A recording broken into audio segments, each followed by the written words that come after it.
Assalamualaikum warahmatullahi wabarakatuh. Apa kabar semuanya? Semoga selalu sehat dan bahagia ya. Mudah-mudahan masa pandemi COVID ini tidak menyurutkan semangat kita dalam belajar. Nah, pada pembelajaran kali ini kita masih melakukan belajar secara online. Jadi, mudah-mudahan nanti materinya mudah kalian pahami ya. Nah, sebelum masuk ke materinya, Ibu pengen nanya dulu nih. Ada yang tahu nggak hari ini kita akan belajar tentang apa? Baik, kita akan belajar tentang permintaan dan penawaran dalam ekonomi. Nah, Ibu pengen mengingatkan bahwa di akhir pembelajaran ini akan dibagikan link Google Formulir yang harus kalian isi. Nah, bagi yang tidak mengisi, maka dianggap tidak hadir dalam pertemuan kali ini. Nah, sebelum masuk ke materinya, Ibu pengen nanya dulu nih, ada nggak di antara kalian yang pernah membeli sebuah barang yang biasanya harganya murah, cuman pas kalian beli harganya mahal? Pernah ya, pas beli alat-alat sekolah ketika tahun ajaran baru. Biasanya harga buku 20.000 bisa sampai 30.000 gitu. Kira-kira apa yang menyebabkan kenaikan harga barang? Ya, karena permintaan terhadap alat-alat sekolah pada saat itu tinggi. Karena permintaannya banyak, jadi harganya melonjak gitu. Tapi walaupun harganya melonjak, biasanya kalian akan tetap membeli barang tersebut. Kenapa? Karena kalian butuh. Nah, jadi kalian harus bisa membedakan mana kebutuhan, yang mana yang keinginan. Nah, untuk membantu orang tua kita harus menabung untuk membeli barang-barang yang kita butuhkan. Itu supaya nanti tidak membebani orang tua kita. Nah, langsung aja kita simak videonya. Sebelum masuk ke materi permintaan dan penawaran, mari kita amati gambar berikut. Apa yang kalian lihat? Ya, ada pedagang dan pembeli. Artinya, ada kegiatan jual beli. Jual beli tidak akan terjadi tanpa adanya permintaan suatu barang dari konsumen dan penawaran barang dari produsen. Lalu, apa yang dimaksud dengan permintaan? Nah, sekarang ayo kita bahas apa itu permintaan. Permintaan adalah keinginan membeli barang atau jasa yang disertai dengan kemampuan dan kesediaan untuk membeli barang tersebut.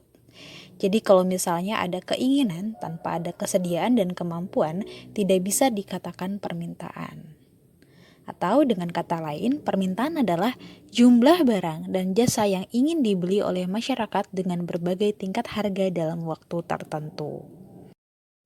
Selanjutnya adalah faktor-faktor yang mempengaruhi permintaan.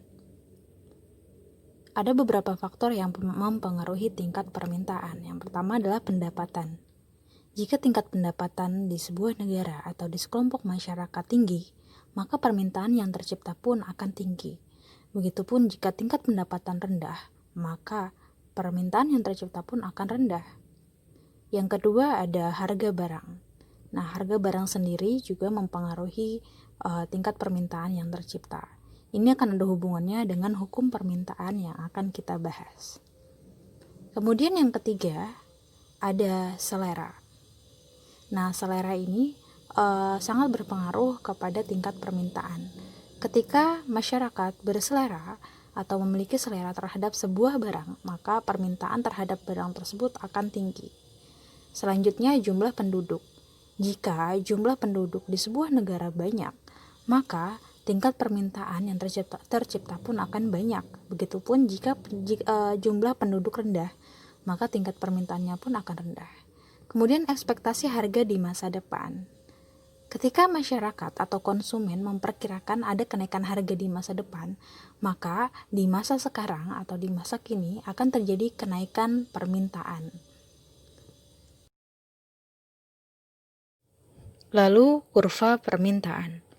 Kurva permintaan adalah sebuah grafik yang menghubungkan antara harga dengan jumlah barang yang digambarkan oleh sebuah kurva. Pembuatan kurva ini harus sesuai data yang disajikan oleh tabel. Kalau diperhatikan, kurva permintaan berbentuk garis lereng yang miring dari kiri atas ke kanan bawah. Ini menunjukkan hubungan yang negatif antara harga barang dan jumlah barang pada suatu permintaan.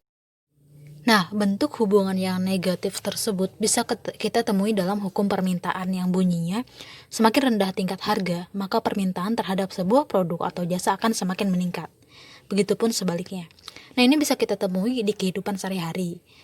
Ketika harga sebuah barang masih tinggi, biasanya kita sebagai konsumen beli sebutuhnya aja. Tapi ketika ada diskon atau harganya menurun, maka kita akan cenderung untuk memborong karena harganya lebih murah. Selanjutnya, macam-macam permintaan. Permintaan menurut daya beli konsumen itu dibagi menjadi dua. Yang pertama, permintaan efektif, dan yang kedua, permintaan potensial. Permintaan efektif maksudnya adalah permintaan yang didukung dengan kemampuan daya beli. Sedangkan permintaan potensial adalah permintaan yang didukung dengan kemampuan daya beli tetapi belum ada transaksi. Jadi transaksinya belum dilakukan di sini. Selanjutnya, macam-macam permintaan juga ada, macam-macam permintaan menurut jumlah konsumen. Oke, bisa kita lihat selanjutnya macam-macam permintaan menurut jumlah konsumen. Ada permintaan individual dan permintaan pasar.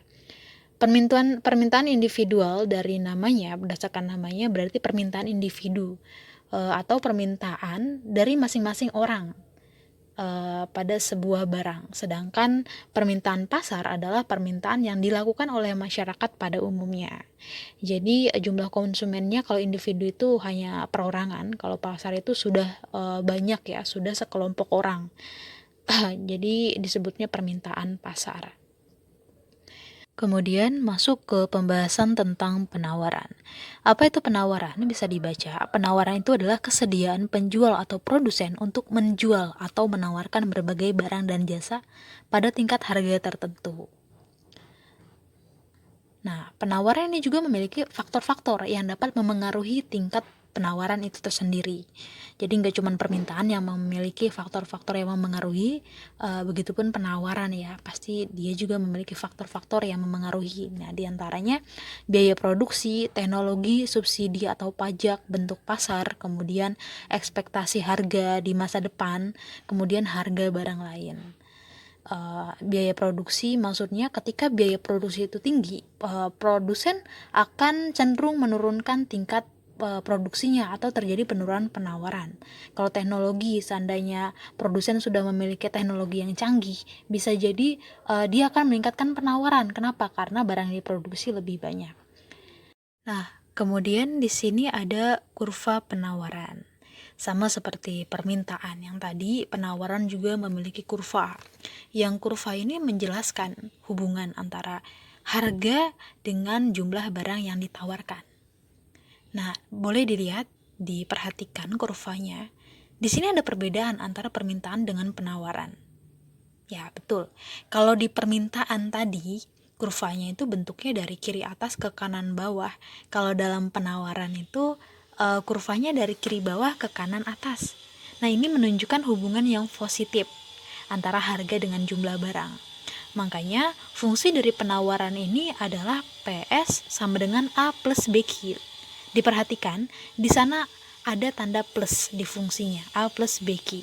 Berarti apa? Penawaran ini jenis hubungannya positif. Jadi kalau misalnya harganya naik, maka si jumlah barang pun akan ikut naik. Itu. Nah, ini pula yang dijelaskan dalam hukum penawaran. Yang bunyinya seperti apa? Oke, hukum penawaran berbunyi, jika tingkat harga naik, maka jumlah barang atau jasa yang ditawarkan meningkat. Sedangkan jika tingkat harga turun, maka jumlah barang atau jasa pun ikut menurun. Nah, sampai sini sudah paham ya, apa itu penawaran, apa itu permintaan. Nah, bagaimana materinya? Insya Allah mudah dipahami ya. Nah, jadi tadi kita belajar tentang apa aja? Kita belajar tentang apa itu permintaan dan apa itu penawaran. Kemudian kita juga belajar tentang kurva permintaan dan kurva penawaran. Jadi masih ingat ya perbedaannya apa?